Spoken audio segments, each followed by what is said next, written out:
Shalom. I want you to know before I start the video that what I'm about to say is very controversial. So if you don't have an open mind about what's going on in Israel right now, and you don't want to hear something that might rattle your preconceived notions a little bit, I suggest you turn off this video right now. I'll wait.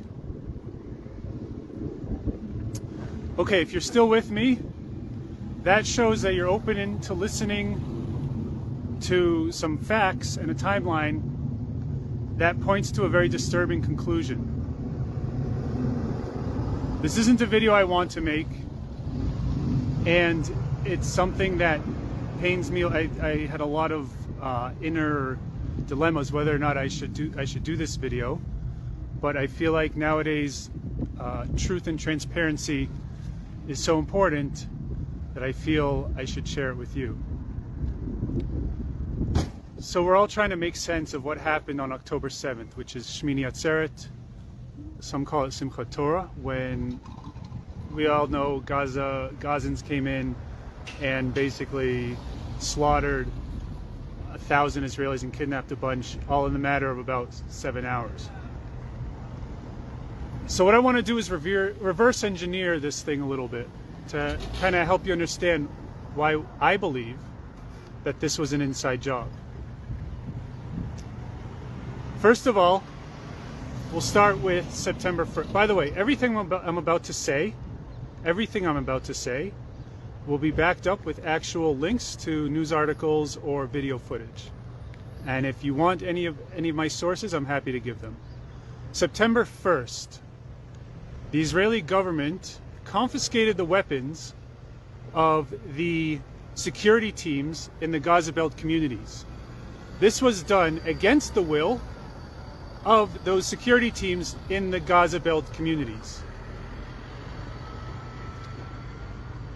Why that happened, nobody knows. Fast forward to September 10th. On September 10th, the Moatzah, which is basically the municipalities of the Gaza Belt communities, received reports. These are civilians, received reports of increased tensions on the border of Gaza during the Jewish holidays, which of course span from Rosh Hashanah, Yom Kippur, and Shmini Atzeret, which was on Saturday. Those same heads of municipalities asked the army if they should cancel their festivities in light of the warnings of increased tensions on the border of Gaza. And what did the army say? They said, no, don't cancel anything. It appears as though we're heading into a state of calm. By the way, all links I will share as soon as I have a chance to comment on this. Now, you can assume that the Shabak did not know about this attack, but that's highly improbable. I mean, Israel is probably the most advanced surveillance state in the world, and the Gaza border is probably the most heavily surveilled. And the Shabak, who somehow knew about a guy who had corona in a toy store and tracked him all the way to a soccer stadium during the days of corona, somehow didn't know about this massive attack planned by thousands of random Gazans on pickup trucks and hang gliders. Are you serious? Are you really that stupid? Do you really believe that? Because if you do, I have a bridge to sell you. Anyways, so then there's the theory that they're called in Hebrew Tatzpitanot, which is basically the command and control center. These are the people, mostly females, who's tasked with observing the Gaza border fence.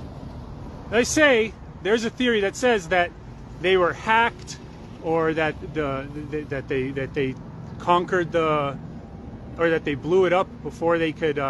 They blew up the equipment that surveilled.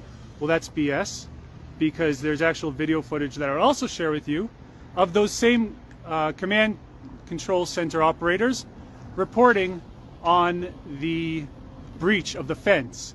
The fence was breached in 15 different locations. And you want to tell me that the most highly advanced surveillance equipment on arguably any border in the world didn't pick that up, didn't report it? Well, they did, and it's documented. So don't believe that lie. Now, once thousands of Gazans on pickup trucks and hang gliders invaded Israel, which apparently nobody knew about, right? Okay, you believe that? Which apparently no one knew about. They had 7 hours to kill everyone in their path, completely destroy kibbutzim. Not only that, take hostages back to Gaza, unscathed, unopposed. Now, there are people who say, well, a bunch of battalions were moved from Gaza over to Judea and Samaria. First of all, that's BS. Second of all, okay, so what if they did? Do you know how long it takes an attack helicopter to get activated and blow up any one of those tractors or pickup trucks or hang gliders that invaded Israel? Less than 5 minutes. And I know all these things firsthand because I served on the Gaza border. Less than 5 minutes. It all could have been over. From 7:01 a.m. on October, what was it, 6th or 7th, on Saturday, I believe it was October 7th, it could have been it could have been a matter of 5 minutes before the whole thing was upended. And instead they had 7 hours, possibly 8, to conquer kibbutzim, kill thousands, and bring back hostages alive, unopposed. And there's many people that say, oh, well, this was just a breach. No, that's not a breach. I'm sorry, that's not a fucking breach.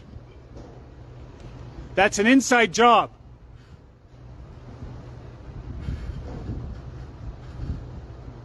And if it's not an inside job, well, then that's even worse.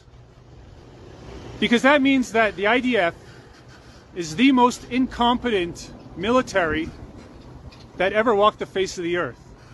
And now we're supposed to trust these people to invade Gaza. They're calling up thousands of reservists to invade Gaza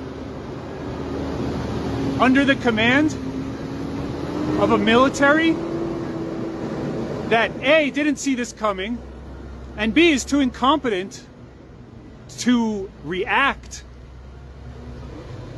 to a bunch of pickup trucks with AK-47s invading Israel? You tell me which outcome is worse. What's worse? That it was an inside job? Or that the Israeli army is really this incompetent? Which one is scarier? You tell me. You tell me if you trust this same military to send in thousands of incredible Jewish souls dying to fight for this land into Gaza. And no matter how high their morale is, and it's high, and these are brave warriors, but none of it matters if the people calling the shots are the same people who allowed the Gaza militia to invade Israel's borders, kill thousands, take back hostages completely unopposed. Like I said, this is not a video I wanted to do. This is not something, and oh, by the way, now America is coming with aid. Do you really think Israel needs American aid to fight Gaza? Gaza. Their most elite force, their air force is hang gliders, and their ground troops are pickup trucks. They don't even have a tank.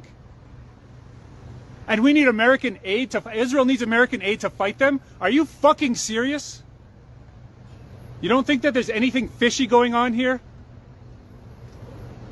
You really trust the IDF to send in all these reservists into Gaza, the same people who A, didn't see this coming, or the alternative, which is much worse, they're so incompetent they can't even handle a couple of pickup trucks and hang gliders invading their border, killing thousands and taking hostages for 7 hours, practically unopposed, and able to go back